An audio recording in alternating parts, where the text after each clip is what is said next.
everything's gonna be alright. And when we get there, I'ma see a pretty, pretty, pretty young thing. I'ma ask her to take my hand, head to the floor, we gon' dance.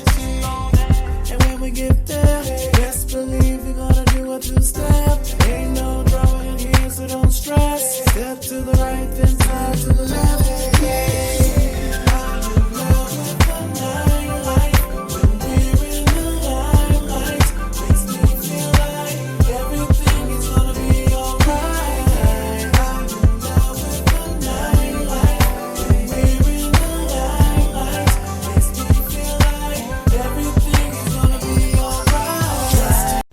Good evening and welcome to the Stephen Knight Show. Hope you're having a great Monday. We're going to try to make it a little bit better for you. Today we're back with the latest in sports, fashion, and movie reviews. We welcome Jay Brown. He's a rising R&B superstar who's currently on tour. He recently released a brand new EP that is already on the Billboard charts as an independent artist. So check him out. He'll be in our show later on. Then we're breaking down hot topics. There's a lot of backlash and controversy over Jay-Z and Beyonce deciding not to stand during the national anthem last night at the Super Bowl. Plus, Shakira and J-Lo did their thing. They put it down last night at the Super Bowl halftime show. The first two Latino women who headlined the show. Then Gabrielle Union and Terry Crews. There's a lot going on about the show they were on. I can't think of the show. But there's a lot of back and forth on Twitter and conversation. Terry Crews weighed in on Gabrielle's claim, America's Got Talent, that's the show. And D. Wade steps in. So we'll talk about that. One reminder all over social media, Facebook, Twitter, Instagram, of course, our official website, thestephenknightshow.com. Also check us out on iHeartRadio, Apple Podcasts, Google Play. Just go to our website, thestephenknightshow.com. When we come back, the question of the day and hot topics. But right now, here's my new single, out on iTunes, all platforms. It's called Happy. Right back after this.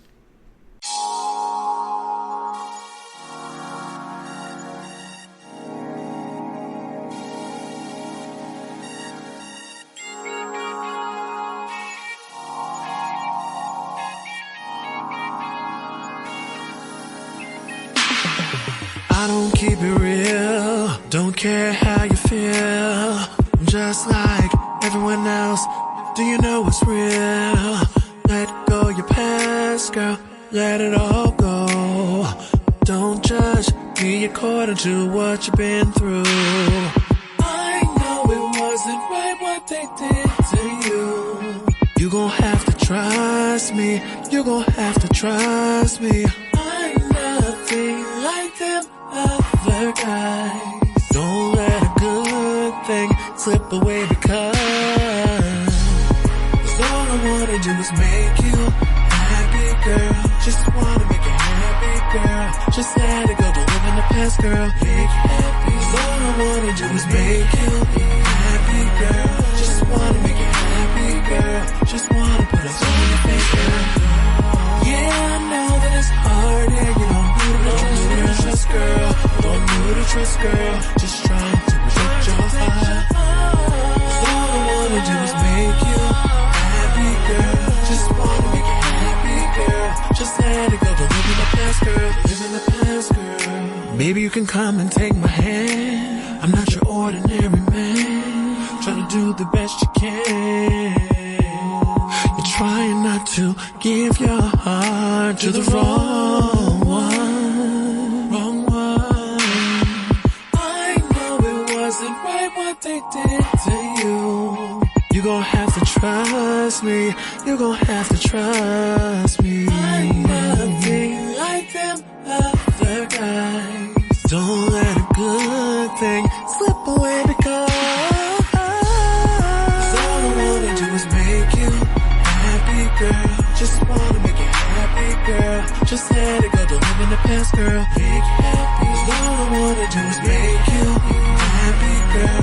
Just wanna make you happy, girl. Just wanna put a smile on your face, girl. Yeah, I know that it's hard, and you don't need to trust, girl. Don't need to trust, girl. Just trying to protect your heart. 'Cause all I wanna do is make you happy, girl. Just wanna make you happy, girl. Just let it go, don't live in the past, girl. they did to you. You're trying not to give your heart to the wrong one. Nothing like them other guys. I just want to make you happy. I just want us to be happy. 'Cause all I want to do is make you happy, girl. Just want to make you happy, girl. Just let it go, don't live in the past, girl. Make you happy. 'Cause all I want to do is make you happy, girl.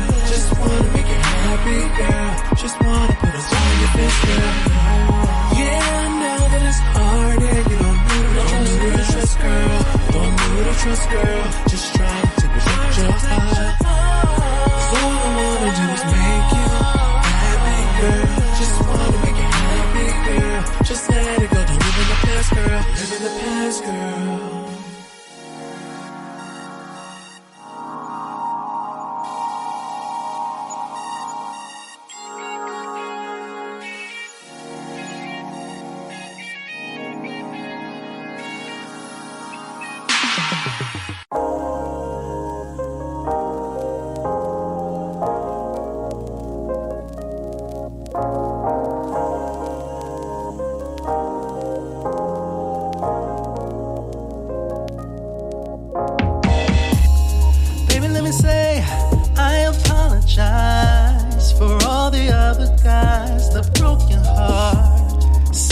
I should take the blame. I should have been protecting you. I left you here all alone. I just can't stand that I took you for granted. I know what you like. You don't have to act. Let me back in your heart and I'll prove it to you. I know what to do and I'll show you.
Begging you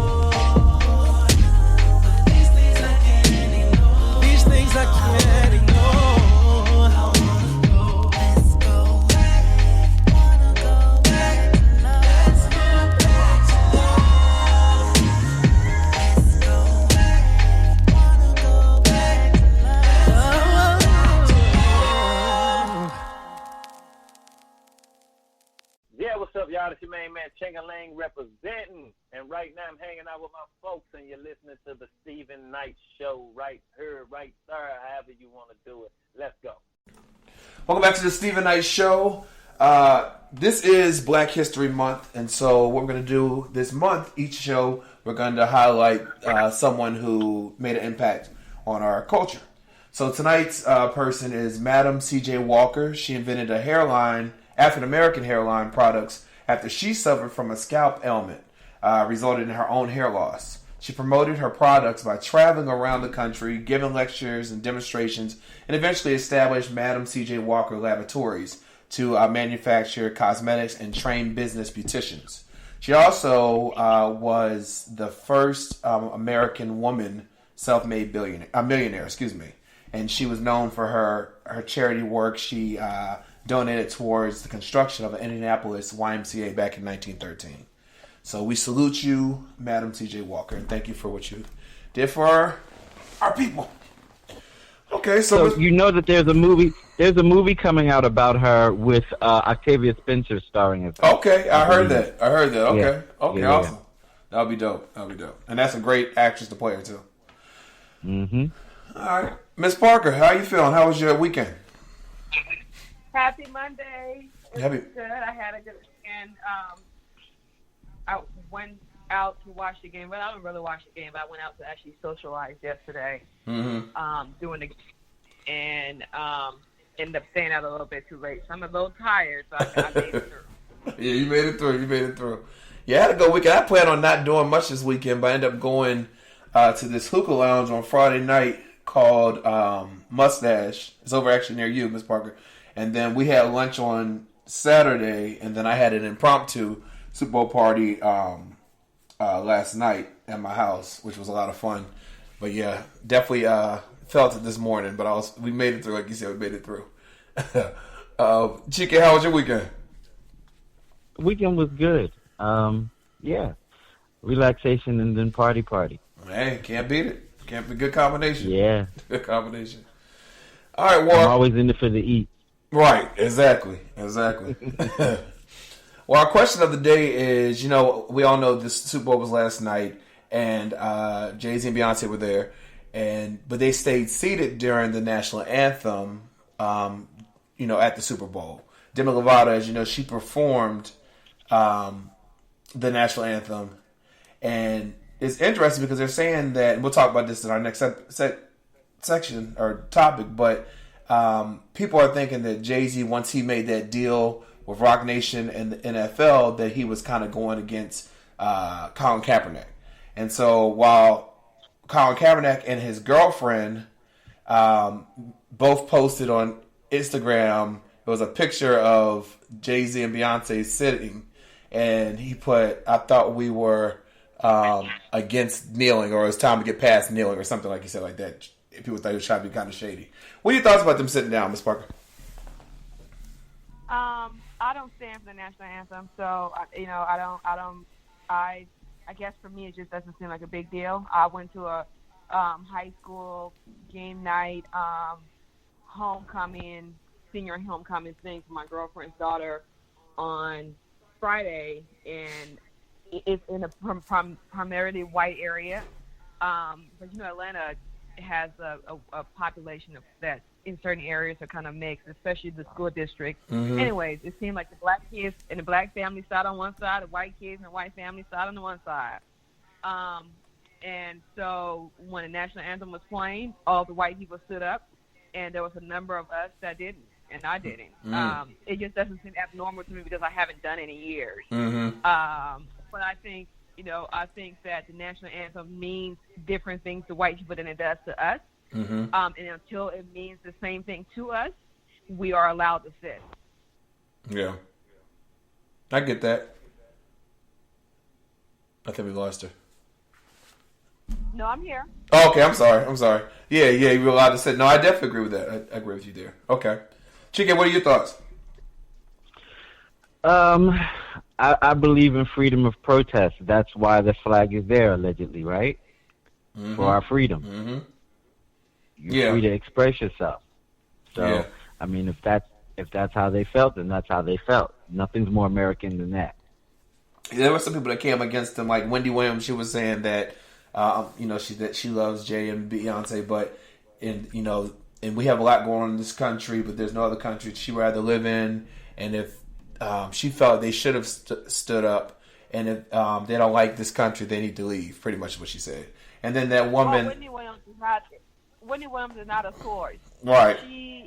She's a clown. I'm sorry, she is a clown. I don't think she would even understand the issues if somebody took her and put her in a class where she had to take courses. You know what I mean? I think she needs to stay in her lane. Her lane is celebrity gossip. Wow, yeah, that's true. What's her name?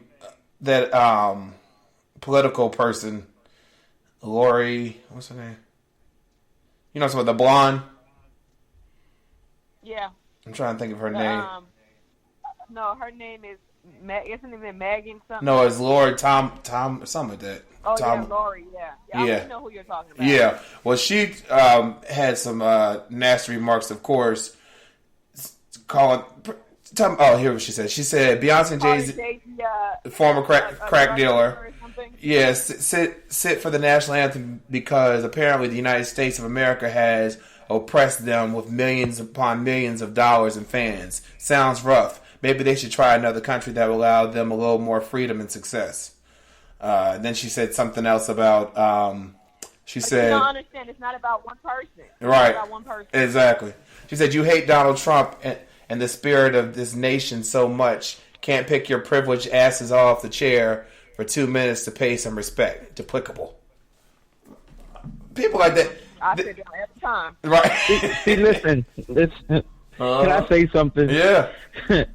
So, what some people in this country of ours don't understand is, especially when you're a minority, because we feel like most of the time we don't have a voice, when few of us make it to a point to be in a position to be able to say something, they take it upon themselves to be woke enough to speak for all of us because we don't have a voice most of the time. Yeah. So when you get an opportunity to speak, they're going to speak for us because we are united, even though it doesn't look like we are.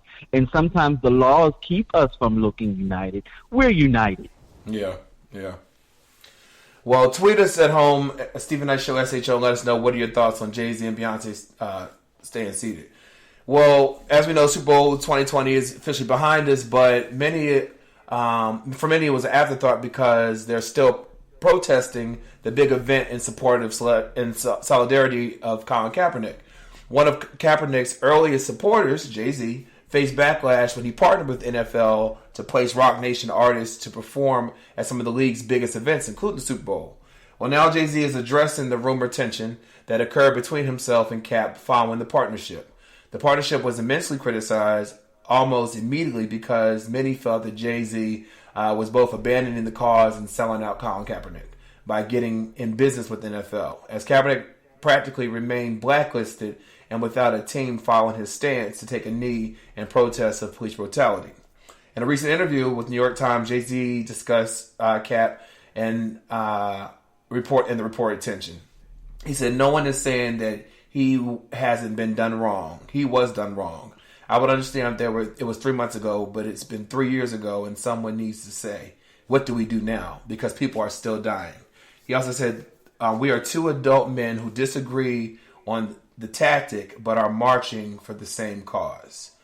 What are your thoughts? I don't know. I think it's just a difference in perspective. Mm-hmm. I think that they both have the same goal and they're going about it different ways. But I also think that a lot of times for Black people, we feel like there's only one way. I posted about this a couple of weeks ago about some other subject, but I'm learning, even myself. It took a while for me to get to the space where I'm able to see that, 2 + 2 is 4, but so is 3 + 1. Mm-hmm. You know what I mean? Like, there are ways to get the same result. So we need to be mindful of that we can be on the same team and go about it differently. Yeah, I agree with that. Chica? There is a great conversation that Jamel Hill had with Eric Michael Dyson on her show regarding this very same subject, and they go in depth about it. So if anyone really wants to explore this anymore, I definitely urge you to listen to that conversation. I agree with Ms. Parker. There's different approaches to things. But what better approach than from the inside, where you can make change or start to implement change? And one of the things, I mean, if we've watched Jay-Z grow throughout his life, he's been pretty, solid about the choices he's made. He hasn't really done anything seriously foolish. So I kind of trust the fact that he knows what he's doing. Yeah, I agree with that. You can't have a voice if you don't have a seat at the table. And so the fact that, like what he's saying is, yes, we know what they did to Colin was foul, but how do we move past that? What's the next step? And this, again, it's not taken away from, the efforts that Colin did, because obviously that got the conversation really going in many ways. But I will shout out to Colin Kaepernick, because during the Super Bowl, he was passing out food to the homeless and the less fortunate. So he's still doing his activist duties, which we definitely appreciate. All right, well, Diddy and Mace, they seem to have had this relationship, a bond for decades. Well, despite their bond, Mace is letting people know that Diddy is no friend of his after alleging that the music mogul has been robbing him and other artists of what they've owned for years. Mace took the IG page to call out Diddy in a long rant, suggesting that Diddy's recent viral speech at Clive Davis's pre-Grammy gala was a bunch of hypocrisy. He said, "I heard you loud and clear when you said that you now are for the artist, for the artist. And to that, my response is, if you want to see change, you can make change today by starting with yourself. You still got my publishing from 24 years ago, in which you gave me $20,000, which makes me never want to work with you as an artist. You wouldn't after someone is robbing you, tarnishing your name, when you don't want to comply with the horrendous business model." Mace also said that Diddy is not doing black excellence. No more hiding behind love. You changed. Give the artists back their money so they can take care of their families. Now, some might be confused, seeing that Mace did go on tour with Diddy on the Bad Boy Reunion tour a few years ago. Mace also didn't really give any hard receipts or for his accusations. And so far, Diddy has not addressed it, and they're not sure if he will. Do you think there's something to be said of what he's saying, or do you think Mace is just... What are your thoughts? What do you think about his rant? I think people... I think that sometimes with celebrity, people are so mesmerized by celebrity that they don't see who people really are. I've always thought that Diddy was a fraud. Every time he posts about Kim, it's something about it annoys me, because though I understand that when you don't treat people well, which is something I posted about a year ago, when you don't treat people well and they die, there's a different kind of suffering, right? Yeah. So I do think he is experiencing that because he didn't treat her well. But he is also overdoing it. My love, the love of my life, my best friend. He treated that woman like crap. It was all over the news, all the stuff that he did to her. So not saying that people can't grow, but be mindful of the message that you're putting out there. He is putting out stuff about love and ownership and all these things. I think he does it for the gram. I think he is one of those people who doesn't post who he is. There's a saying that says, post who you are. He doesn't post who he is. He posts who he wants people to believe he is. And I think Mace was very mindful of what he said. He said he's been wanting to put Diddy on blast for years, but he wanted, something that really struck me was that he wanted to do it when he was financially stable, so that he would know that he's doing it from a place of peace and not a place of hate. Mm-hmm. That's powerful. That makes sense, yeah. I'm going to sit on this to make sure that it's coming from a good place and not a place of, anger or envy or, or just being broke or whatever it is. It's coming from a place that I can be at peace knowing that if I share this, then it's coming from a good place. Yeah. And I think that in itself, I believe, Mace. Okay. Chica? Yeah, those stories are legendary. I mean, I know of a story about him doing something similar to Biggie back in the day, Biggie sold him his publishing because Biggie needed immediate money, and he took advantage of that situation and alleviated his need for that immediate money, but wind up buying his publishing way under what it was worth. Oh, wow. So, I mean, and even, I'm cool with Faith. Even at her end of Bad Boy, she had to do business with him to get out. Mm-hmm. Like, she basically bought her music. She bought her catalog from him. Yeah. But if you don't have the means to be able to do that, I can see him holding on to your stuff and collecting your royalties. And, some of those people only did that. That's all they did in their life. Yeah, exactly. And when Bad Boy slowed down and stopped, what are they doing for, right, income? It's true. Yeah, and then people are saying that he went on tour with him a few years ago, so people are confused. No, he still has to eat. You know what I mean? That tour, I'm sure that was beneficial. He clarified that. If you read the entire statement, he talked about that. Mm-hmm. He said there have been some times when I've had to swallow my pride and do business with him, including going on shows with him, so I don't look crazy. Yeah. He said because he has making things, twisting things around and make it seem like, oh, well, this person has, he had to keep his composure throughout. I think that's very mindful to be in the space of, like, you're hurt by somebody you think is your friend, and you're trying to get your money, but still be clear-headed to make moves that is good for everyone. Exactly. That's what's called being in a win-win situation. I think he did things that he felt like he needed to put himself in a position to have peace of mind, and also because the fans. And when you love what you do, you don't want to give that up either. Right. So there are a lot of things that, but I think all of these people are saying things of people who are blinded by celebrities. Yeah. People who just believe whatever the most famous person is always right. Mm-hmm. That makes a lot of sense. All right, we'll take a quick break and come back with a couple more hot topics. We'll be right back after this. John Dummy made the beat and I'm gon' keep it. Yeah. I wrote this song for you, girl.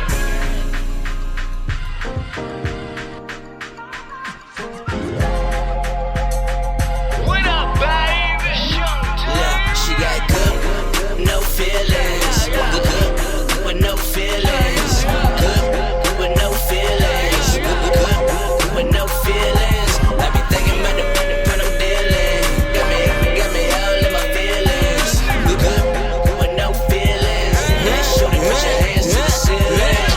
Good, she don't blow a phone up. She from the hood, but handle shit just like a grown up. She even chill, the can get her own bucks. She got a car, got a crib, got her own stuff. So good, she got me own stuff. Her attitude make a nigga want her. My niggas always asking where her homegirls. Got a nigga send a text like when you gon' cut. She gon' treat a nigga like a option. She don't give a about me poppin'. I'ma be the that we boxing. She don't sell no like a auction. But she gon' still like you with a cash at. Her Instagram bio is a cash at. I think I really like her cause I heard fat. Got a like where you wearing that? Good, no feelings. Good, with no feelings. Good, with no feelings. Good, with no feelings. I be thinking about the when I'm dealing. Got me all in my feelings. Good, with no feelings. Let's shoot it, put your hands to the ceiling. She done got her heart broke for the last time. She done get her broken her last time. Now she drink, now she smoke just to pass time. She looking for no but it's a bad time. FaceTime when it's bad time. She got the iPhone and she got the trap line. Tellin' no when I exit the cat mine. But I still kid her till it's flat line. Shorty fine as a but she heartless. She gon' talk to them with the harshness. Back it up like a truck, baby, park it. If the ain't good, then she garbage. She don't need a nigga for a damn thing. Pull a nigga quick like a hamstring. So good it make a man sing. Got me writing song, that's a damn shame. She got good, no feelings. Good, with no feelings. Good, with no feelings. Good, with no feelings. I be thinking about the when I'm dealing. Got me all in my feelings. Good, with no feelings.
something of perfect.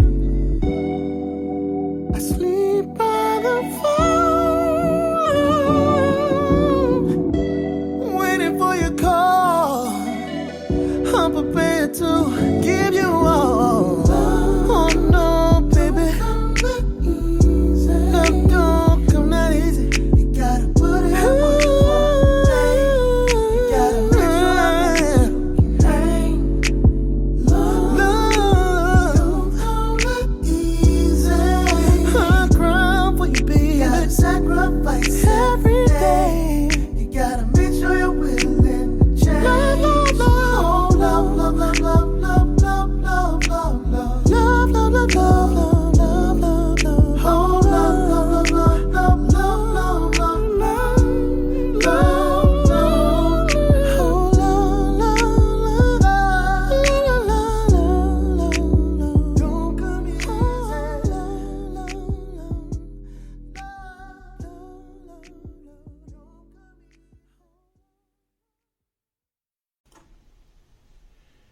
Yo, yo, yo, what's up? It's your boy Jay Brown checking in with my homie Stephen Knight. We on the Stephen Knight Show. It's hot. It's going down. Check your boy out, Forever Yours. EP now available on iTunes and my new single, Moon. Support the movement. My boy Stephen Knight. You know what it is. Peace. Welcome back to the Stephen Knight Show. Want to remind you we're all over social media, Facebook, Twitter, Google+, Instagram, and of course our official website, thestephennightshow.com. Also check us out on Google Play, Apple Podcasts, iHeartRadio. Just go to our website, thestephennightshow.com. All right. Oh, keep submitting your music. You are submitting some great music. We've been playing it on the show. You can submit your radio-friendly MP3s at submissions at thestephennightshow.com. All right. So Terry Crews and Gabrielle Union. So you all know that Gabrielle Union spoke out against, she said it was a racist and toxic work environment she worked on America's Got Talent. They made comments that her styles were too black. And she overheard one time Jay Leno was a guest judge, and he made an offensive joke to an Asian contestant, which offended people that were there. They were also Asian, and she was talking about how Simon Cowell would smoke in his dressing room, and the smoke would go into her dressing room, and she was allergic to smoke, and it was just toxic. She was let go as a result, and so she stayed quiet for the most part. Well, recently, Terry Crews, who's also a host on there, he was asked in an interview about those allegations. And he said that that was not his experience. He was the most inclusive place he's worked in 20 years, and went on about all that. So he got a lot of backlash for that because, especially black women, they felt that he was throwing her under the bus. They said he could have just done better by not even saying anything, saying there's an investigation, there's no comment. And a lot of people said that he was cooning, pretty much. Well, he then took to Twitter and said that he only has one person that he needs to answer to, and that was his wife. Not his kids, not his whatever, it was just his wife. But the backlash continued. So recently he took to Twitter and apologized. He said, I want to apologize for my comments I made. I realize that there are a lot of black women hurt and let down by what I said and also by what I didn't say. And he also apologized to Gabrielle Union. She did not respond, but D. Wade tweeted, somebody please get his phone. Do you think that, obviously Terry Crews, he's known as the fun guy, he's in the industry for 20 years. How do you think he should have addressed that if he was asked initially, Ms. Parker? I think it's ridiculous how he was on TV about 2 years ago, hollering and screaming about how the industry covers stuff up and how he was sexually harassed. Yeah. No one wanted to believe him, and he was blackballed. Everything Gabrielle Union is saying, he has claimed, but more so from a male perspective, right, and a sexual abuse perspective. He was the poster boy for it. The audacity of him to come on TV and make the statement that he didn't have to agree with her, but what he did was he downplayed what she experienced. Right, right. And I think someone who's been in her shoes from what he's claimed, he should have just said, I have no comment. Yeah. It's being investigated. I wish her well. We're going to miss her on the show. Or nothing at all. Yeah. But for Yeah. him, his statement pretty much came across as him saying, "Oh, she's lying. Right. They don't do that there. She's lying." Uh-huh. I think the man is crazy anyways, because I saw him and his wife on Black Love. Black Love. Uh-huh. Like, what on earth? So, but I think he just, at this point, he just needs to be quiet and go on about his business. Somebody does need to take his phone. Yeah. Chike, what are your thoughts? That statement could have been better than that. It could have been a little bit more inclusive. He didn't have to, state that anything happened, but he could have addressed the fact that, or acknowledged the fact that she said something happened to her. Mm-hmm. I'm a maverick at work. I'm that person that speaks up and rights the wrongs, and never do I ever think that any of my coworkers would jump in the fire with me. If you happen to, then thank you, but I don't ever look for anyone to stand up for me because I stand up for myself. I don't need like a pack. However, with that being said, different people handle workplace situations like that differently. Some people are company people. Some people go against the grain. Mm-hmm. I tend to be a go against the grain kind of person. Just simply because when I see BS, I have to call it out. Right, yeah. And I'm not one to bite my tongue, but I notice that I get respect a little bit differently. So I can't say with like their work dynamic in that situation. Maybe he's the company man. Yeah, I agree. I see what you're saying, Chike, because I think in work environments, I tend to be the people in the dress. I get that, and I don't expect anyone to jump on board with me either, unless they're complaining about the same thing. Then it's annoying when they don't jump on board. But right. I also think that with her, he was asked, right? So like in our work environment, if you were to speak up about something, most likely against HR policy, they're not going to ask your coworkers. Like, right. They're going to do an investigation, but it's not going to be an outright, "Hey, did this happen?" The fact that he was asked if we were being politically correct, if he was a company's man, he should have just said nothing. Yeah. Right. Yeah. Right.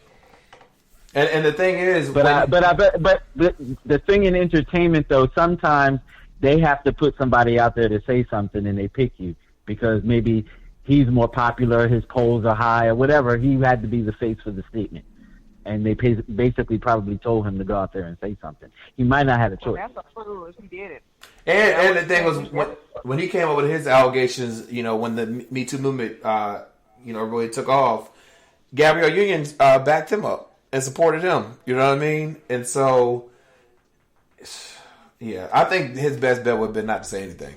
Not to say anything. They asked Tyra Banks the same thing. Tyra Banks was a judge on there. They asked her about it, and she said that she was on the show for 2 seasons, and she really didn't get that involved. But she was proud of the way Gabrielle spoke out and thought she did it beautifully. So she really didn't say she didn't say that I saw that too. She stayed out of it, but she said, "But I'm proud of her for speaking out of something that she felt like was done to her." I think that was the best way to answer that. You know what I mean? Very diplomatic. Yeah, it was very diplomatic. And I was going to read the comments and see what they're going to say, but they all said she answered it great. You know what I mean? She answered it great. All right, our last topic, Joaquin Phoenix, who, he received Best Leading Actor for his role in Joker at the BAFTA last night. I think it was last night. It was either Saturday or last night. Chike, do you remember? Do you know what day it was? I think it was last night. Okay. Well, he received Best Leading Actor, and during his speech, he called out the lack of diversity in the film industry and called for a change. I watched his speech, and you could see he meant it because you could tell it was heartfelt, and he was saying that he is also part of the problem too because he hasn't gone on sets and demanded that there be more diversity on and off camera. And he was saying he was calling on everyone that we have to have representation out there for people, black and brown people, and give people that are talent the jobs. And so it was a really great speech. If you haven't seen it, it's definitely out there online. So shout out to him. I wanted to mention that because shout out to him for using his platform to speak against what he sees as an issue. So, well, Ms. Parker, thank you as always for joining us, Hot Topics, and giving your perspective. Cheeky, I'll see you in movie reviews, and we'll be right back after this. Have a good night, guys. All right. See you.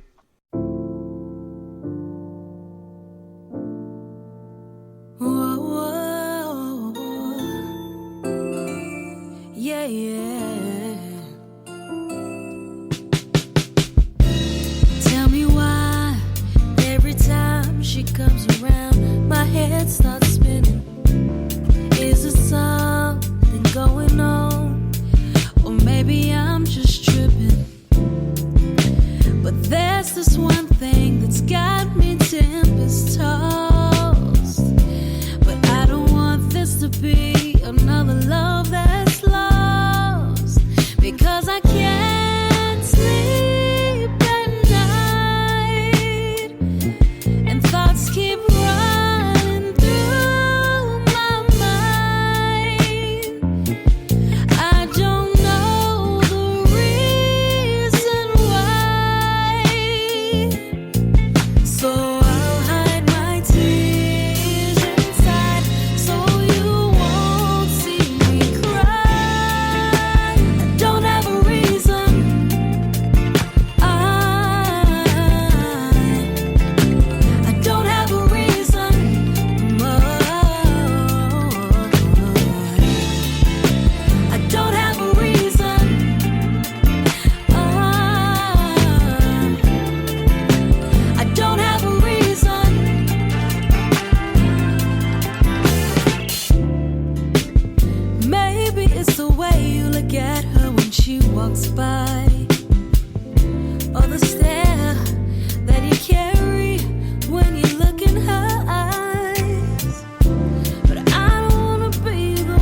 Then we taking over.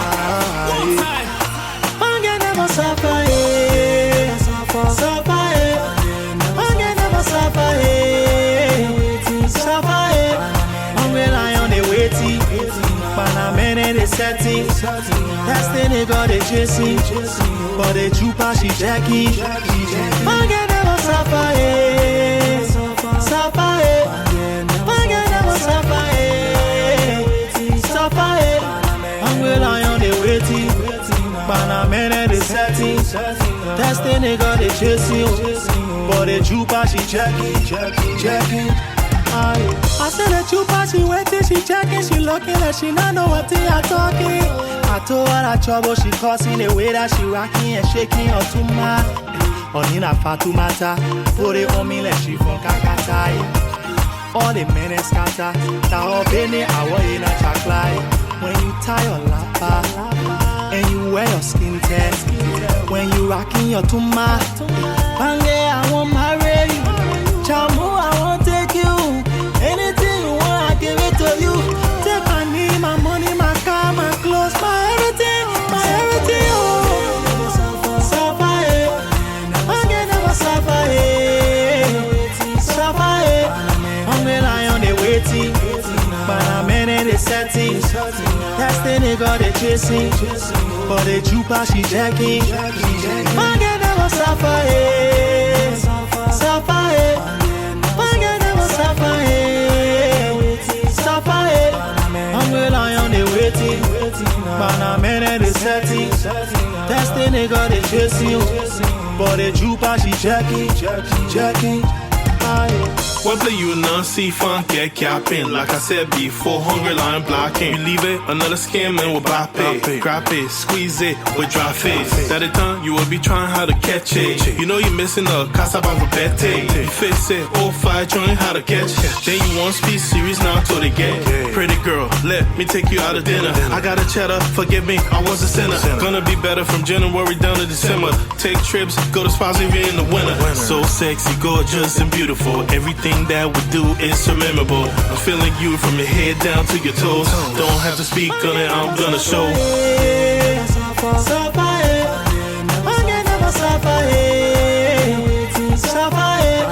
I'm relying on the waiting, but a minute is setting.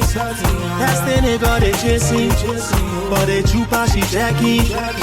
Man can never suffer, suffer, man can never suffer. I'm relying on the waiting, but a minute is setting. That's the nigga they chasing, but the trooper she checking. Anytime she walking, the boy them be watching. Anytime she walking, the boy them be jaking. Baby girl, you temptation. Anytime you turn girl, you confusion. Baby girl, you temptation. Anytime you turn girl, you confusion. Baby girl, you blow my mind away. Anytime you turn like way, girl, you make me wanting you tonight. Forget, never, you never suffer.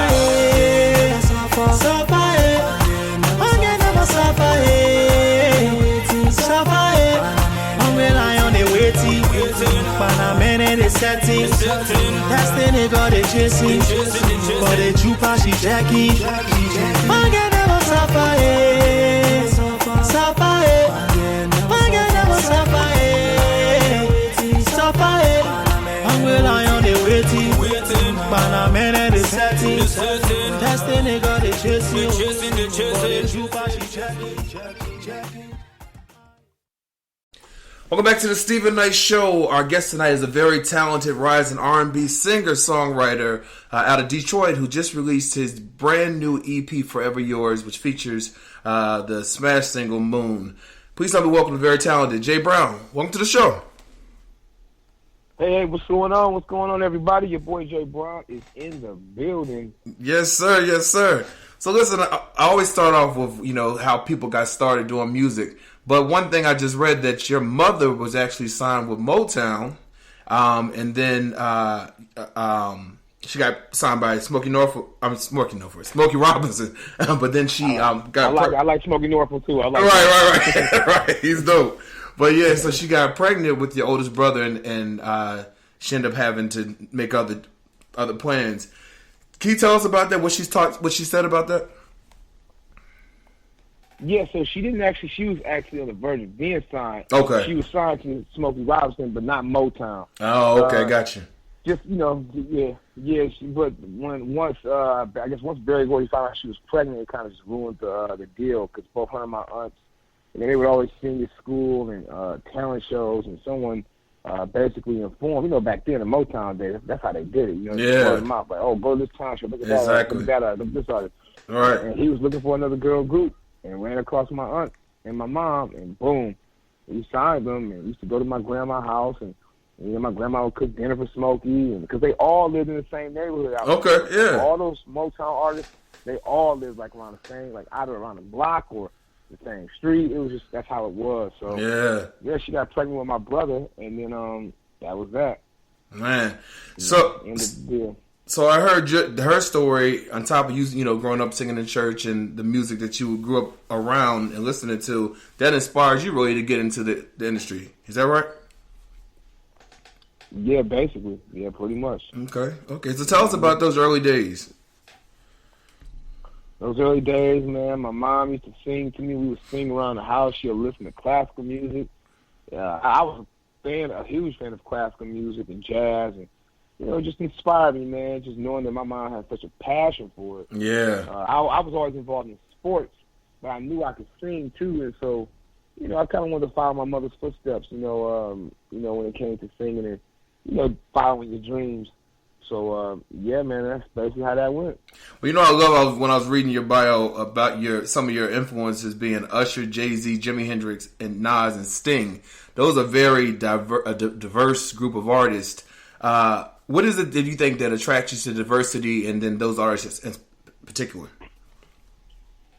Because they all were like poets in their own way.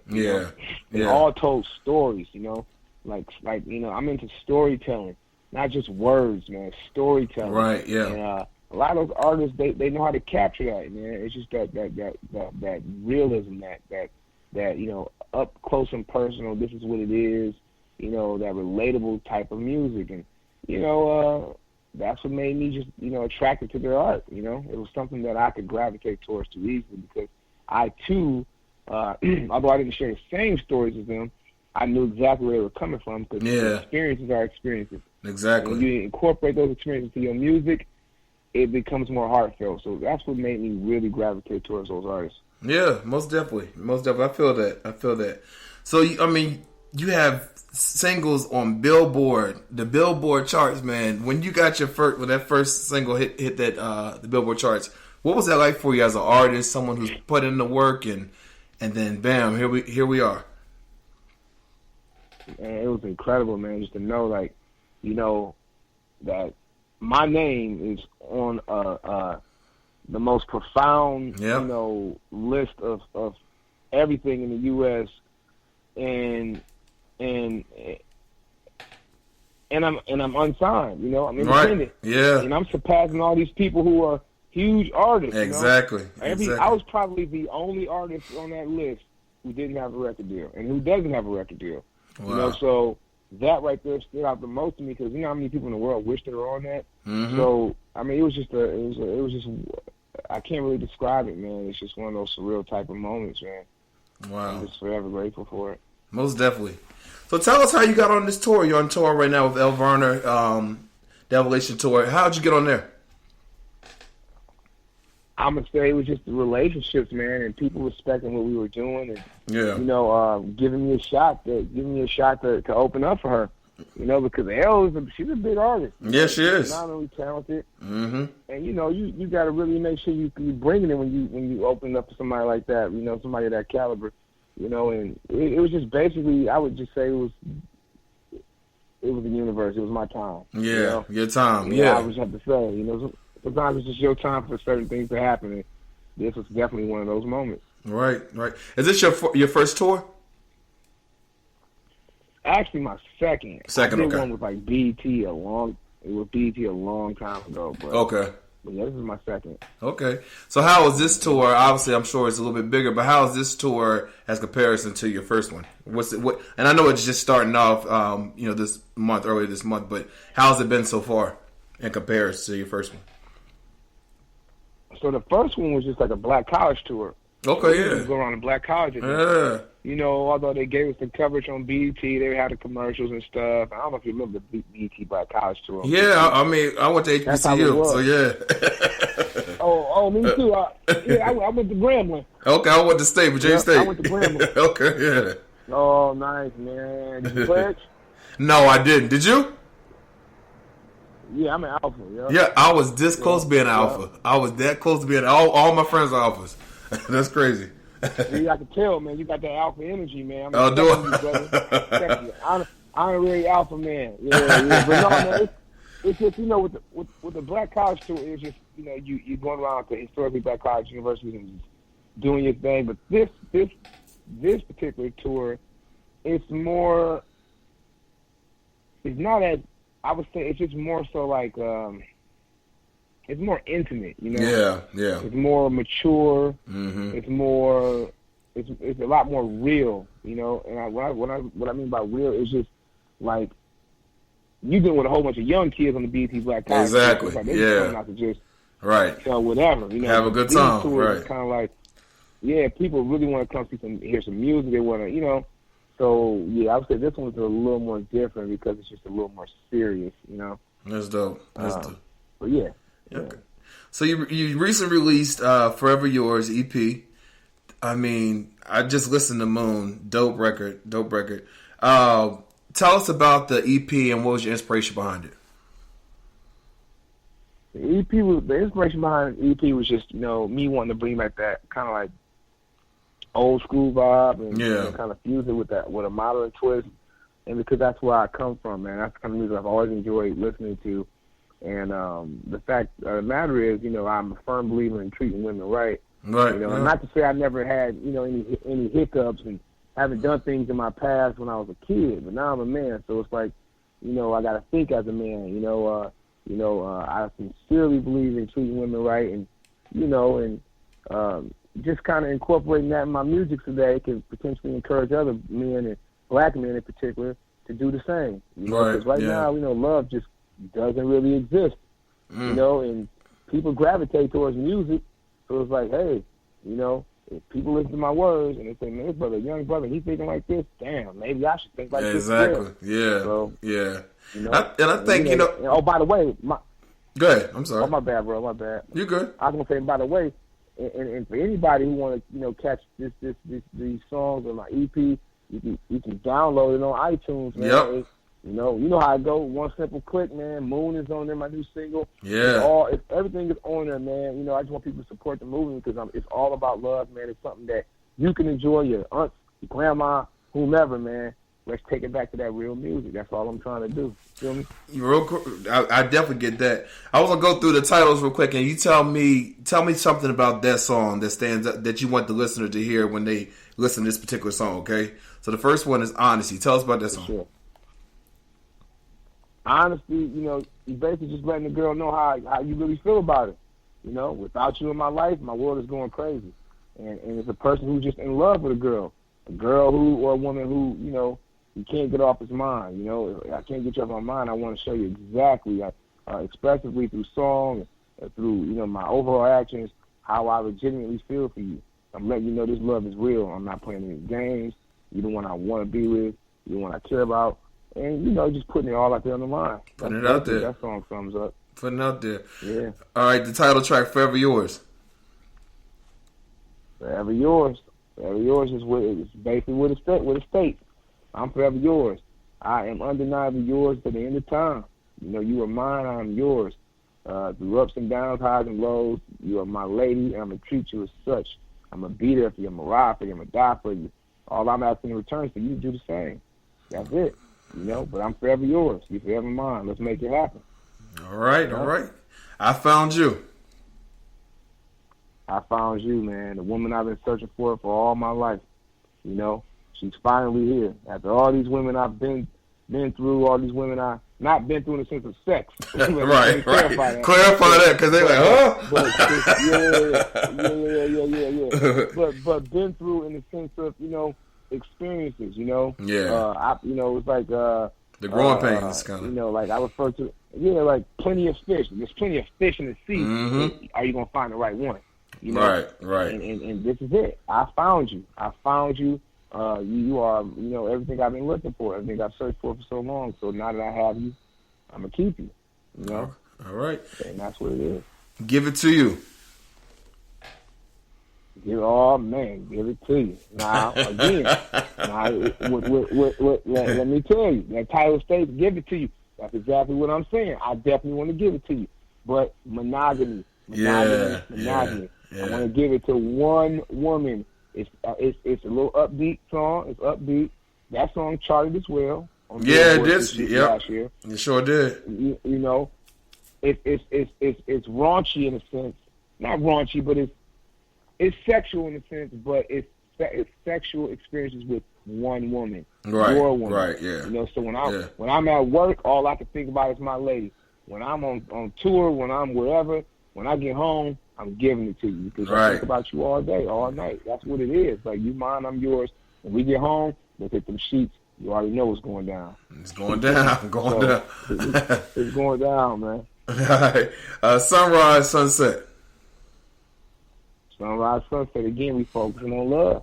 Again,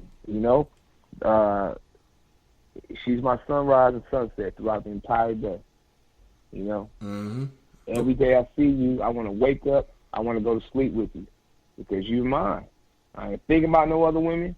I don't care about no other women unless it's my mama or my daughter. Yeah. But with this woman, she's my sunrise, she's my sunset, and I want to always make sure that she's aware of that. Because like I mentioned initially, a lot of men nowadays don't care about that kind of stuff. Yeah. And women, deep down inside, some women don't even care about it no more because they used to playing the game. Yeah. Yep. Yeah. So when they see it, man, they're like, "Oh, this cat ain't for real." Right, he playing games. I heard that so many times. Yeah, he playing games. He ain't serious. What makes you different? Well, I'm gonna show you through my actions. Now it's up to you to get with it. If you want to get with it, get with it. That ain't on me. I'm trying to lead you to water, but I can't make you drink, baby. You feel me? That's facts. But you know what I'm saying? But I'm gonna put it all out there on the line. My actions will show you, hey, this is how I feel. I want you. I ain't playing no games. But again, you got to meet me halfway with it. All right. So that's what that's about. All right. And then the first single, Moon. Tell us about that. Oh, man. I'm trying to take it to the moon, man. That's our escape place. That's our therapeutic vibe type of atmosphere where it's just us, her and I, focusing on us. It's our escape place, man. We ain't worried about nothing, no one. It's just us, her and I, forever in love. And we just kind of zone out and focus on each other, man. I'm taking to the moon, a place ain't nobody ever been to. I'm trying to do things that no one's ever attempted to do for you. That's what I'm about. Yeah. Once you see those things, hey, man, she's going to be forever mine. Forever So all these songs are relatable, man. Yeah. They're all relatable, but they're all talking about love. And it ain't me talking about multiple women. I'm focusing on one particular woman. If you really want to dissect these songs, you would notice, like, oh, man, throughout these entire songs, he's talking about one woman. Yeah, one woman, yeah. He ain't talking about multiple women, and that's what it's about, man. I'm trying to bring that love back, bro. Come on, man. Help me spread the word. Most definitely. Look, you out here doing it, man. You out here doing it. So do you have a special somebody? What happened? Do you have a special somebody? You have a girl? Man, let me tell you something, Doc. Let me tell you something. I ain't got nothing. Oh, I'm about to say you had to have about it. Writing all this. Nah, but you know what? But you know what, man? But that's how I feel. Yeah. So I'm like a hopeless romantic, man. Like I'm hoping to find that one.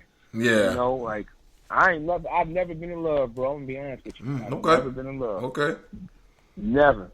But this is how I feel. Right. So expressively, I'm gonna write it down. This is what I want. I've tried to, do that, but there's a lot of broken women out here. That's facts, though. That's facts. Yeah. A lot of broken women, man, but it's up to us to try to lead them, man. But again, I can lead you to the water, Can't make but I can't make you drink. Can't make you drink. Man, I'm still hopeful, brother. I'm still hopeful. Most definitely. And this EP is perfect. You know, Valentine's Day is around the corner. This is perfect for men to give their women or whatever. You know what I mean? Just to keep their love. That it takes you through the whole night of Valentine's Day. It sounds like it. You know, based on what your plans on it. You'll be performing in LA on Valentine's Day. So that's why I was asking if you had a woman, because I don't see what y'all are doing after the concert. But you know, I'm sure you have a good time regardless. Yeah. Oh man, for sure, bro. Yeah. For sure. Yeah, man. You know, trying to find it, man. Trying to find it. She coming for sure. So the EP is Forever Yours. It's available today, right now. Everyone go out there and get it. And get on iTunes, wherever you get your digital music, streaming, downloading. Jay Brown, tell us where to keep up with you. What's the best way to keep up with you and everything you have going on? To all the phenomenal people listening, please check out my new music on iTunes. But if you want to, be on a personal level with me, you can hit me up on Instagram, J Brown Music Only, Twitter, J Brown Music Only, and then on my YouTube it's J Brown Music Only. No, Music by J Brown. I'm sorry. So just follow me and I'll follow back. And I'm definitely one of them type of cats who like to talk to people. I'm personable. You hit me up, I hit you up. You comment, I always respond back. It's like family, man. We building family throughout the world. So hit me up, man. J Brown Music Only. Check me out on iTunes. Forever Yours. Forever Yours, y'all. Go copy for real.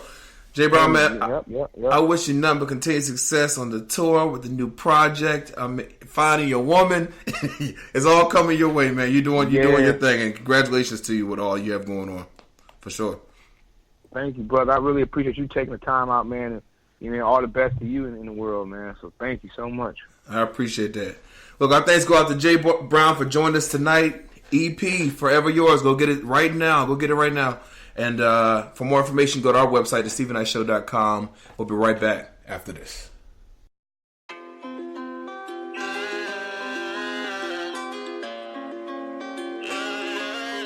You can't stop me now. You can't stop me now. Started on the ground. But my heart's only found. Now I got a rollie on my wrist, it drown. Blessings all around me. You can't stop me now. You can't stop me now. Now I'm always strapped up real good, cause I'm about to take flight. Our first day, let it be light. Real heavy, hit the devil on sight. Living upright, they taking the L, trying to stop me. Never fall, never come. Yeah. Greater is he that is in me. They don't want us in the world. Yeah. They're saying that this is the top now. The way I'm looking down at it. They telling me I gotta stop now, and I'm getting combative. I made another one like I'm Khaled. Trying to make it out, I'm back at it. God come from with the mallet. Here, take the fame, you can have it. You can't stop me now. You can't stop me now. Started on the ground, but my heart's only found. Now I got a rollie on my wrist, it drown. Blessings all around me. You can't stop me now. You can't stop me now. Oh my God, now I'm headed to the top. Hit a milestone, now I'm never gonna stop. Do it for my God and the fans and the odds. My life is like a beat and I'm waiting on the drop. I'm in the big game and I'm never gonna flop. Satan trying to get me, but I tell him that he not. He got me on reserve, I ain't selling what I got. And like a broke bone, you gon' hit me when I pop. Started at the bottom, now I'm kicking in the doors. I have a mattress, I was sleeping on the floor. And like 100 bands, I ain't never gon' fold. And if you did me wrong, I promise I never told. I ain't never give, I ain't never been sold. I'ma stay one, follow by the double O. My struggle really made me, I'm pure gold. I'm looking for the AP to get froze. You can't stop me now. You can't stop me now. Started on the ground, but my heart's only found. Now I got a rollie on my wrist, it drown. Blessings all around me. You can't stop me now. You can't stop me now. You can't stop me now. You can't stop me now. Started on the ground, but my heart's only found. Now I got a rollie on my wrist, it drown. Blessings all around me. You can't stop me now. You can't stop me now.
the beauty and the brains, but love made you go insane. And now you wanna walk away and give all your love away. I put in the time, and you're still not mine.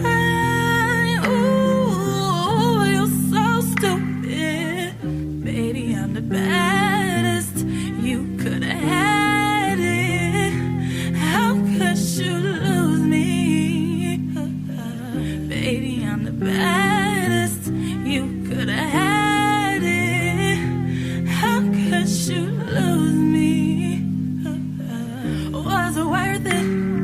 I hope that it was worth it. Please tell me it was worth it. I wanna know, I gotta know, 'cause my stomach is hurting and my heart is aching, and I keep on praying that you are mistaken.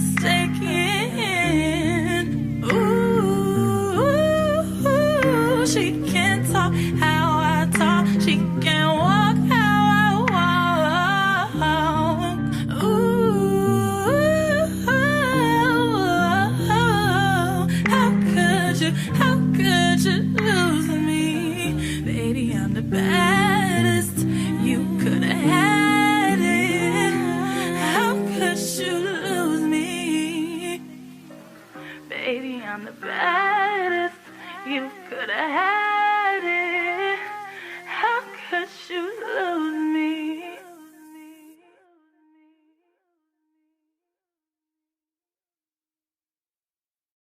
Welcome back to the Stephen Knight Show. Adam, how's it going? It's going great, Stephen. How are you? Cannot complain.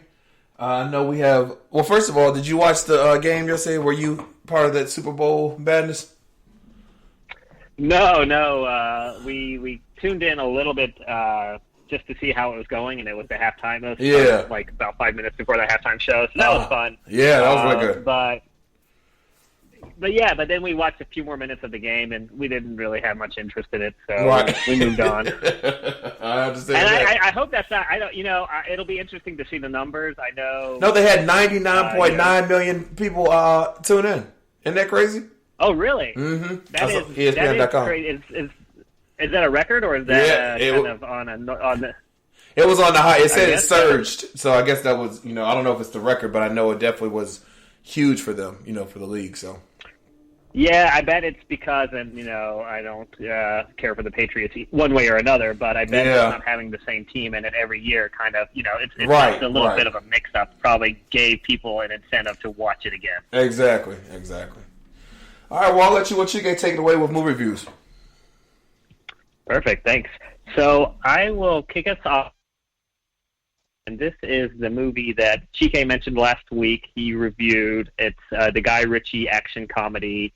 And just for anyone not aware, it follows Matthew McConaughey, who is this drug dealer who's looking to sell his business. And, of course, a whole string of events go on and go wrong throughout this whole process. And like Chike said, it's a really good movie. I liked it a lot.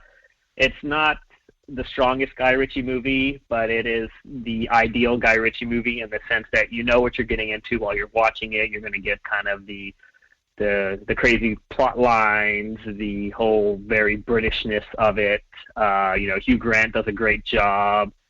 Colin Farrell does a great job. Everyone does a great job in the cast, and it's just it's a fun movie, especially at this time of year when everything's kind of getting ready for Oscar season, and we're not getting a lot of those high-end dramas at the moment. It's a fun movie to watch and enjoy. So I highly recommend it if you're a Guy Ritchie fan. If you're looking for something just to kind of kick back and enjoy and watch the madness, this one is one I would recommend. That's the only one you saw? That's the only movie I saw. I don't know if we're ready to talk about series, but I did see the Netflix series, and I think you mentioned this again last week. So sorry, everyone. I'm playing catch up here. We actually, instead of watching the Super Bowl, we binge watched the Messiah on Netflix on Sunday. And for anyone unfamiliar, this is it's a TV show about this man in the Middle East that appears in the Middle East, and he's making prophecies, and he's been kind of determined to be a Messiah. and the CIA officer who's trying to find out if he's the real deal or if he's a con artist and what's going on. It's definitely an enjoyable show. I will say it fits that Netflix mold, and maybe you can kind of correct me if I'm wrong, because I think Steven, you saw it too, but Steven H. It fits that good enough. Yeah, well, I think it fit that good enough mold, and in that I mean there are a lot of storylines that weren't that exciting. There was a little bit too much kind of Hollywood polish of like convenient things going on during the show. Yeah, I agree. There are a few one-dimensional characters where you're like, all right, why do they keep showing us this person who they're only, and no spoilers, but like, you know, one character, all they do is just drink a lot and have problems and they complain. And like, you're like, okay, I need a little bit more, but I will say it does capture your attention because you do want to follow the main character and find out if he really is the real deal or if he's conning everyone. So it keeps your attention. I will also say, because I am not, I guess, or for people who are not as well versed on kind of the Abrahamic religions, I had to do a little more research of what is a Messiah and what does that mean with the three religions of Judaism, Christianity, and Islam, because they all have a different definition of it. And I think doing a little research ahead of time just to kind of get an idea will help when you watch this show, because there were parts where he's in, you know, Jerusalem and things are going on, and I'm trying to figure out, okay, well, how does this relate to this religion, and why are the followers doing this, and things like that. So it does require, I think, a little bit of knowledge just to help with the confusion. But once you get through that, again, second season will be interesting, and I do think they are working on a second season, but it does have you guessing every episode what's really happening. I just wish they focused.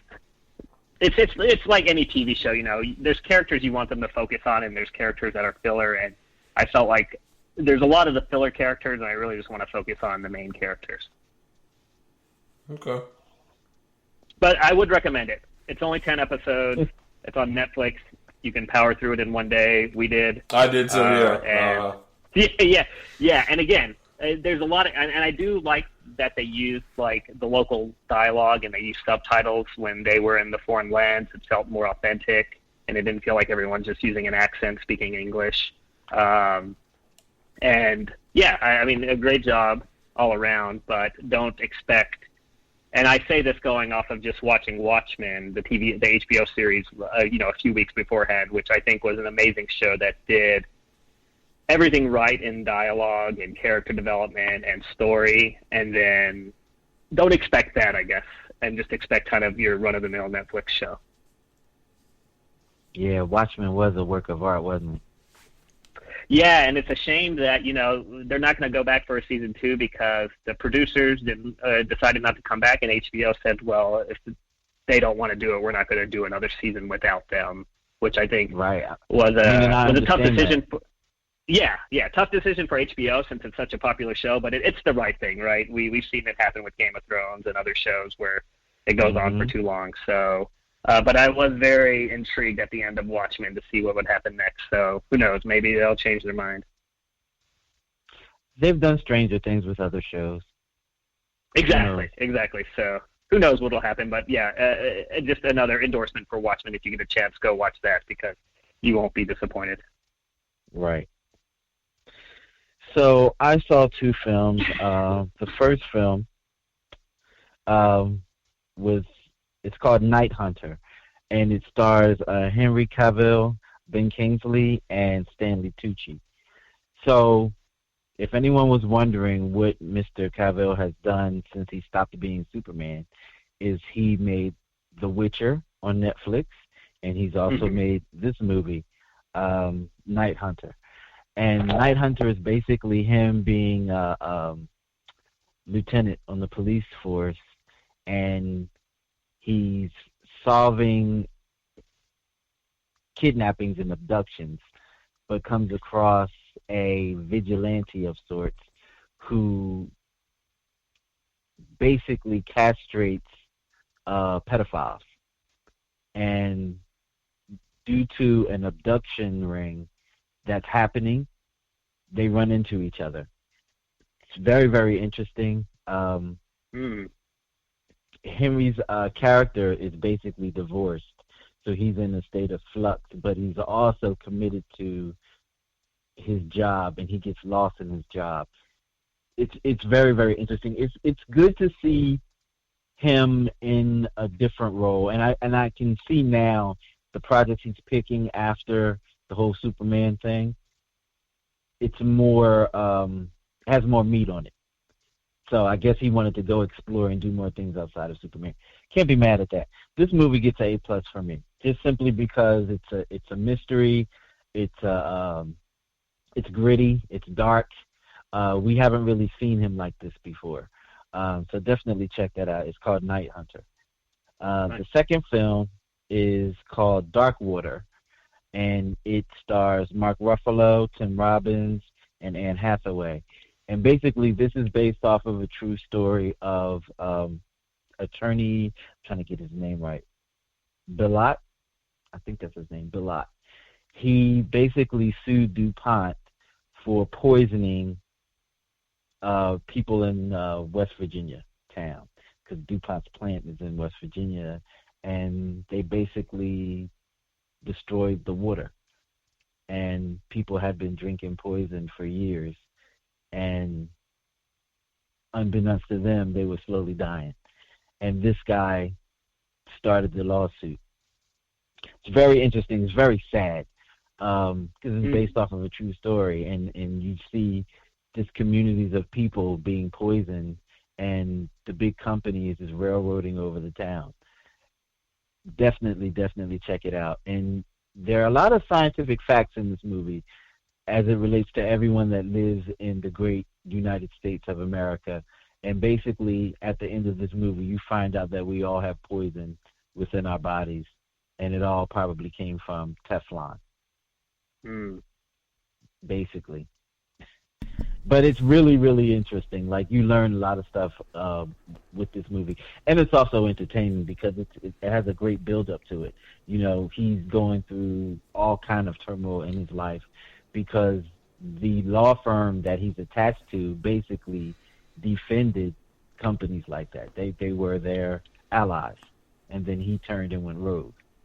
Very interesting. I will also say that Mark Ruffalo, if you don't know who Mark Ruffalo is, he is the Hulk in the Avengers series and in the Hulk series. Mark Ruffalo also produces this film. And if a lot of people wonder why actors will jump around in certain roles, basically actors like him, these are the kind of films that he really likes to make. Because he was also in Spotlight, I believe, which was a very gritty and dark film about journalism as it related to abuse from Catholic priests, which is very deep, very dark, and a very true story. He likes to get these type of stories out in the forefront. And so he does movies like The Avengers to bankroll his production company to bring you movies like this. I have great respect and appreciation for artists like that. Yeah, I this is one of those movies I saw the trailer for, and I really wanted to see it, and then it just kind of, it got released in December, and it kind of just slipped through the cracks of the holidays and Star Wars and things like that. But I'm glad you did see it, and I do want to put it on my list. And it makes me think about when you said Mark Ruffalo kind of picks his projects for a certain reason. Henry Cavill seems to be the same way. Like, he did the Superman, he bankrolled that, and now he's picking projects that he really wants to get into that he really likes, like The Witcher. He's a big fan of the whole Witcher series, which is why he really wanted to do the role. And now they can kind of put their own trademark and their own passion behind these things. Right, exactly. And just to jump back to Night Hunter for a minute, that film was originally released in Canada. So, with this business of movies, it can get really colorful, because if someone can't get a movie made here, then they go to Canada and they have it made. And I guess that it did so well in Canada, it crossed over, and they even changed the name. I forgot what the name of of the Canadian release. I forgot the name, but they wind up changing it over when they marketed it in America. So, just like we get those shows, those British brilliant comedy shows, and they refurbish them and give them to us American style, they do movies the same way. I've watched a couple of movies that were, released, in Europe, and they retooled them and they kicked them out for American release. It's funny, though, how a lot of content and grit gets missing when it translates over into an American film. That's why I love foreign films so much. Yeah, definitely. Okay. Anything coming out of the pipeline?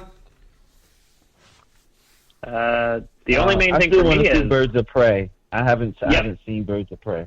Yeah. That releases this week, so I think that's going to be my main thing. I don't have any interest in seeing Sonic the Hedgehog. I don't know if you do, Chike. I haven't even seen the trailers, even the bad one from last year that everyone made fun of and then they redid. But I can't see a world where I want to see this movie, but maybe I'm wrong. We'll see.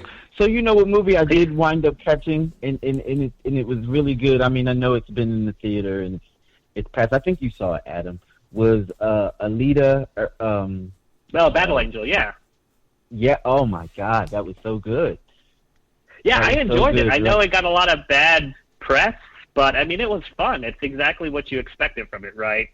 Just kind of a fun action movie. The character did they did good with the CGI and all that stuff. But yeah, it pulled me in and kept me engaged. That's all I can ask for. Yeah, exactly. All right. Well, as always, guys, thanks for letting us know what to spend our money on, what not to, and have a great week. Okay. All right. All right, sir. All right. Right back after this.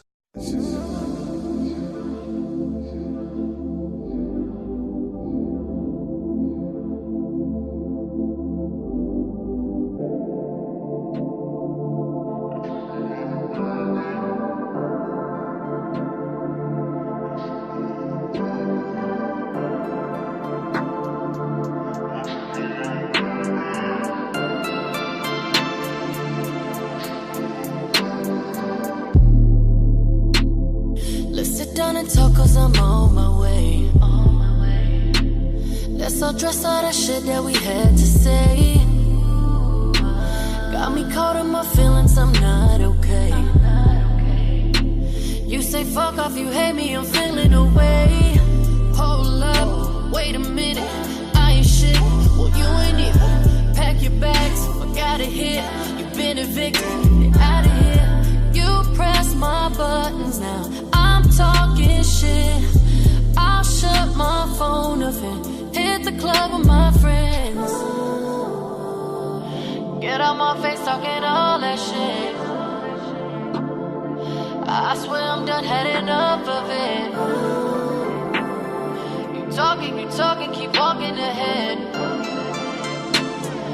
Walk out the door and you know that that's it. I say what I say, but you know I don't mean it.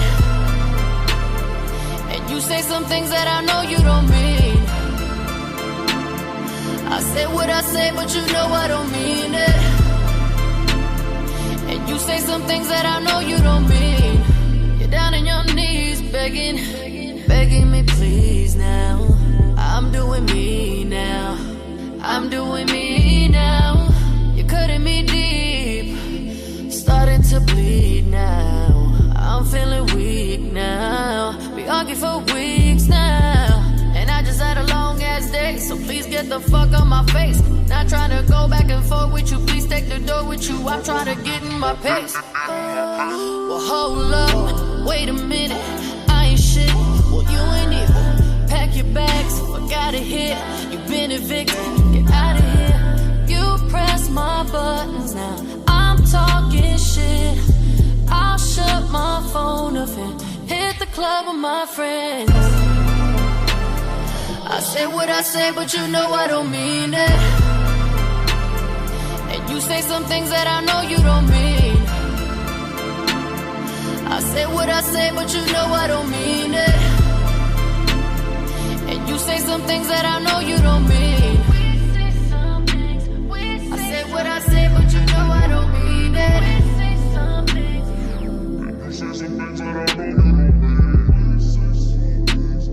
I say what I say, but you know I don't mean it. But you know I don't mean it.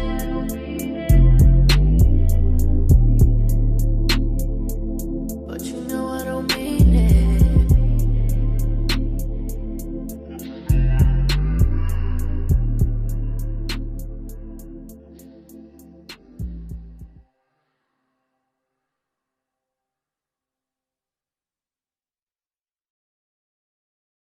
Welcome back to the Stephen Knight Show. Aron Cosby, how you feeling? Stephen Knight, Stevie K. What's up? First Monday of February. I know, right? I know. That's crazy. It's already rolling, bro. We are, man. Yep. Oh, happy Black History Month. Black History Month. We in our earlier segment we do our Black History person of the day, and we talked about Madam C.J. Walker. We talked about her earlier. Yeah. The first Black female millionaire. Self-made millionaire. Yeah. She invented African American hair products after she had her own hair loss issues, and so shout out to her. But everyone's talking about. Aren't they doing the? I'm sorry, I didn't mean to cut you off. But Go ahead. aren't they in the works of doing a movie about Madam C.J. Walker? I'm not sure. That'd be interesting. They did. I heard that. Yeah. I've seen that somewhere. I've seen it. Nice. Somewhere. Okay, that'd be dope. Definitely. Yeah. Well, we know everyone's talking about the Super Bowl 49. Well, your prediction was right. The Chiefs won 31-20. Bro, they had to come back. Right, they had to come back. You broke your tradition of Miss. But I have to say this, Aron. We did an office pool, to see who's going to win, and I picked Chiefs just because you said they were going to win. So I didn't win because it was the closest score and someone got closer to me. But anyway, so what are your thoughts? Like, you watched the game. What were your thoughts? Before we get to that, so how much do I get out of the pot? I didn't get nothing. I lost because of the score. You lost? I thought you No. Yeah, you had to pick the winner and the score. You chose the opposite. Oh. Wow. No, I picked the Chiefs, but the score you had to get closest to the actual score to win. Gotcha. And someone beat me to it. Yeah. So what did you pick? Like, what was your score? I don't remember. That was last week. It was last Tuesday. Rather, it was 2 days. It was yesterday. No, it was last week. When you picked the score, I got like a week or so. Yeah. Okay, cool. Well, at least they won. Yep. It was a comeback. It was a comeback win. I mean, bruh, they were down 5-10 in the fourth quarter. Mm-hmm. But you can just feel the momentum shift. Like, Kansas City is that squad that if they are down, they are not out. It's like they are giving the other team a head start. Like, okay, we'll spot y'all 10. Right. We'll come back. And I had it y'all by 10 or more.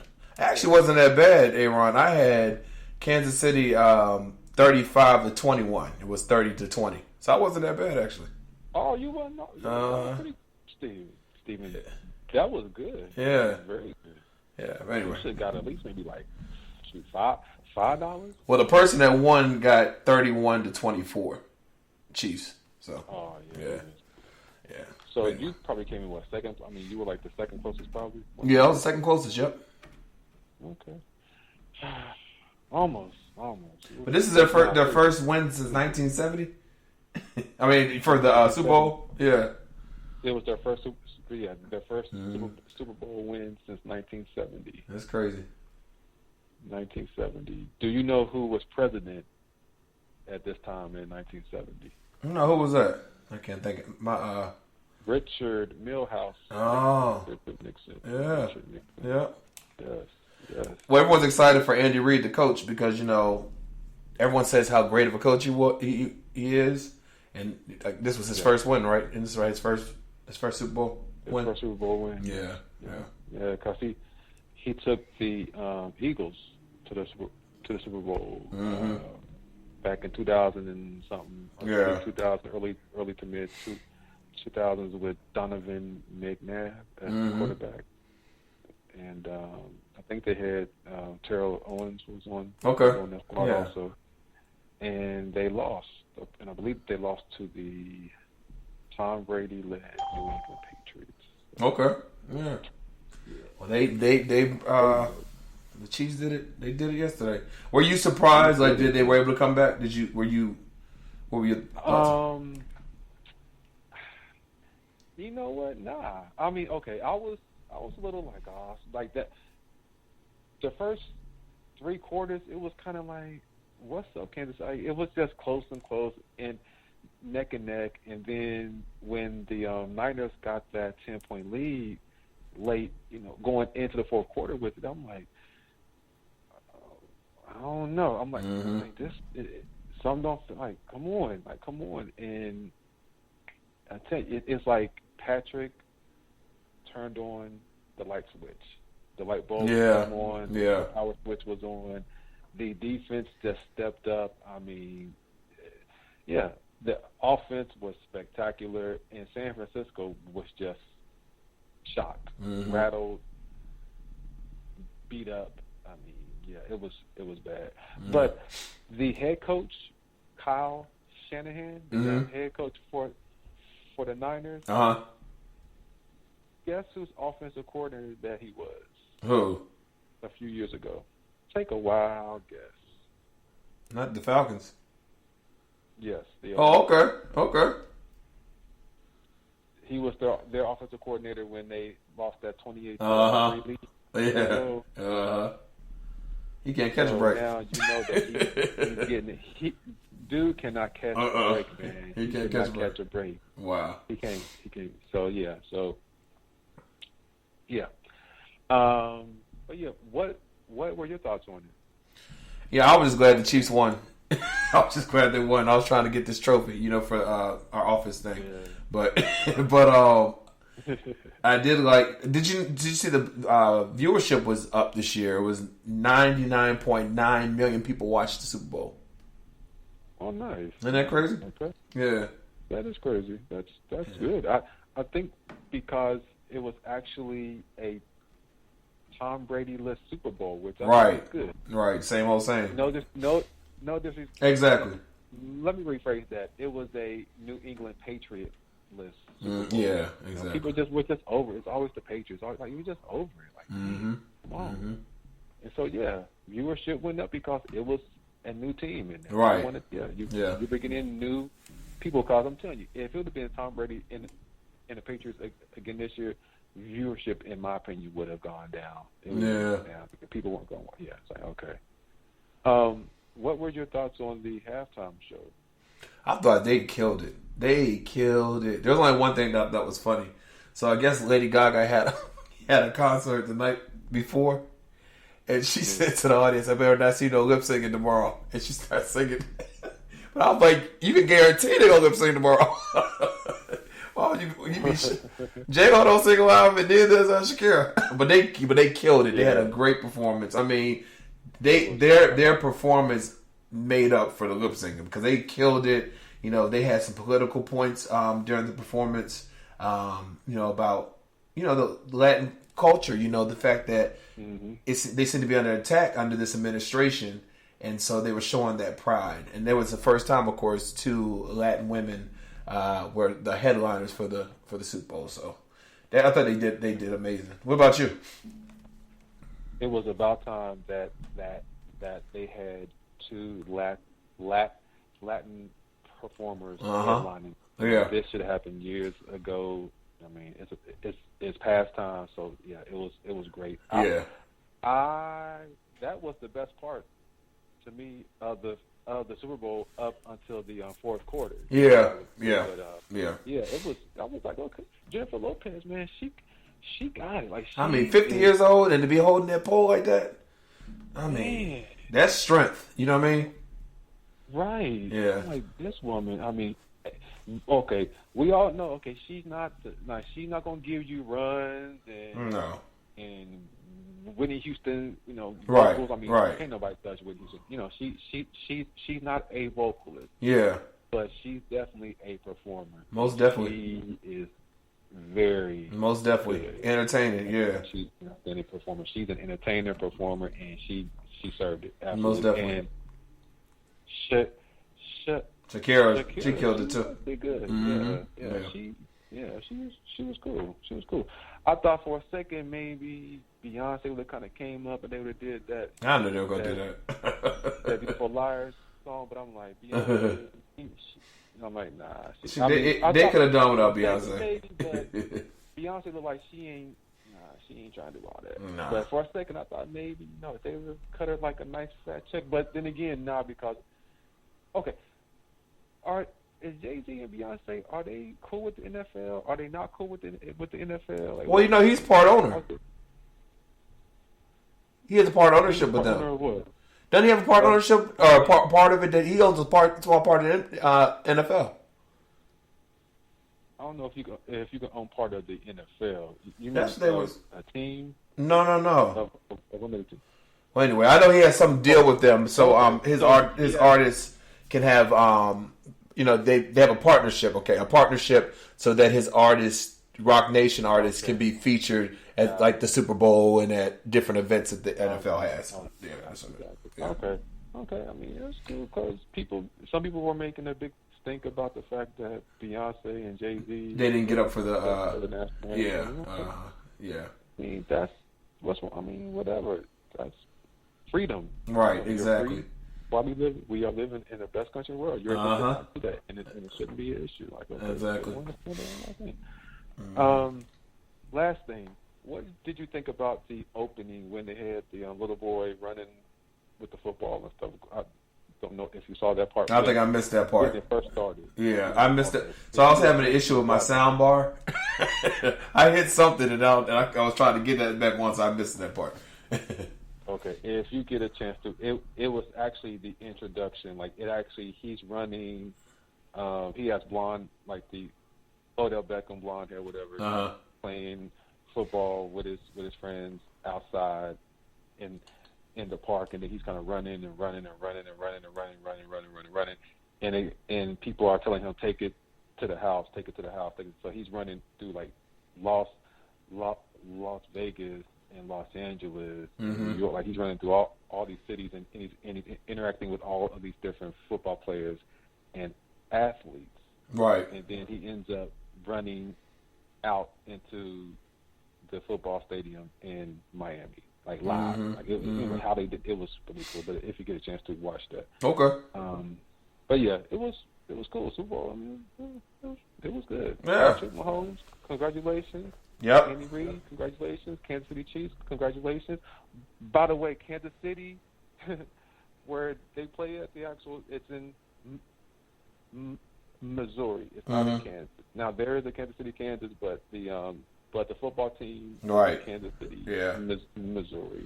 Someone tell your president that. I think, I think most people who, I guess having high school education probably not. Anyway, right. No disrespect, but more. Right. I think more. Yeah.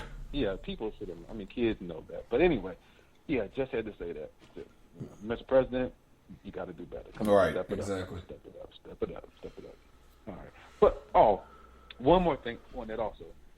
Do you think that sometimes the president actually does this to kind of troll people? No.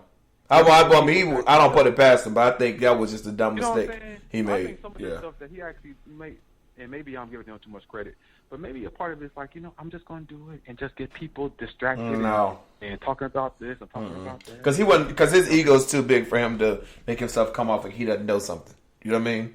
So I don't think he did that on purpose. Okay. Yeah. All right, Mr. Trump. I was trying to help you out. I'll help that man. Well, thanks, Aron, as always. Hope you have a great week, and we'll talk next Monday, okay? All right, brother. All right, right back up.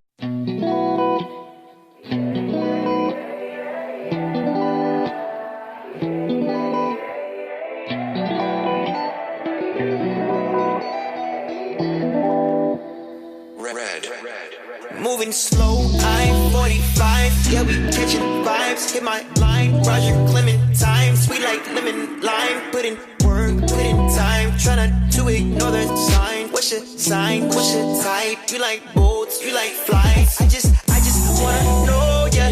Let me hold ya. She like Henny with the cola. So rockin' soda. Southwest St. Lee, Texas soldier. When she shows up, yeah, my baby, she shuts it down. She's so 90s, gin and juice. It's a late night rendezvous. I can't choose between the two. My little baby got the juice. She got the juice. She got the juice. Drip, drip. Shawty, hella sauce. Shawty, hella sauce. Got the dip with the sauce. Shawty, hella sauce. Shawty, hella sauce. Drip, drip with the sauce. Shawty, hella sauce. Shawty, freaking awesome. Porsche truck, she ain't a Beamer. She switching lane and trying to keep up. COC and trying to creep up. De Leon, tequila. She bitty bomb like Selena. She go for whatever she wants. Fourth down with no pawn. It's a sticky situation. This is Californication. You make it hard for celebration. You bring that ass with accommodation. I want you to know I'm spending all on you. If it goes down, I take a charge for you. You say it's hard, but it's easy to love you. I lose all track of time whenever I'm loving you.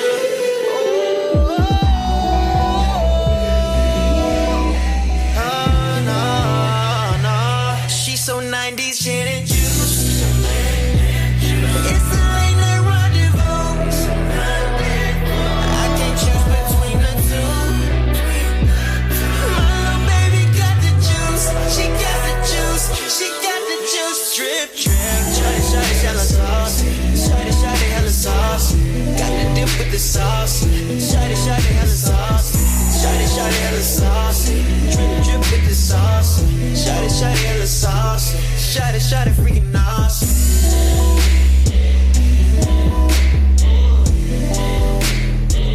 Shawty, freaking awesome.